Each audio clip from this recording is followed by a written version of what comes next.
ఈ రోజు రేవంత్ రెడ్డి గారిని నేను కొన్ని ప్రశ్నలు ఏదలుచుకున్నాను. దాంట్లో భాగంగా మీరు మొదట పిసిసి కావాలని కోరుకున్నది కొండా సురేఖ, కొండా మురళీధరరావు గారు. ఆ రోజు వారు మాట్లాడుతూ కొండా మురళీ గారి ఆదేశాల మేరకి కొండా సురేఖ గారు పిసిసి రేవంత్ రెడ్డి గారిని ప్రపోజ్ చేయడం జరిగింది. తర్వాత ఢిల్లీ స్థాయిలో కూడా ఆమె ప్రపోజ్ చేయడం జరిగింది. ఆ రోజు నువ్వు పిసిసి అయినాక ఫస్ట్ మొట్టమొదటిగా మా ఇంటికే వచ్చారు.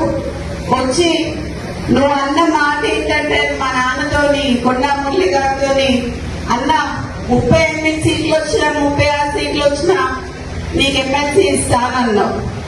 అన్నవా లేదా అనేది మా కోటగని మైసమ్మ దగ్గరికి రా, ఎల్లమ్మ దగ్గరికి రా, శక్తివంతమైన దేవత ఆడ నేను అనలేదని నువ్వు ప్రమాణం చేయి, అప్పుడు నేను చెప్తా. ఒక బీసీ బిడ్డకి, ఒక క్రౌడ్ పుల్లర్ కి ఎందుకు ఎమ్మెల్సీ ఇయ్యలేదు, ఎందుకు పదవి ఇయ్యలేదు అని నేను అడుగుతున్నా. ఈరోజు నిన్నొచ్చి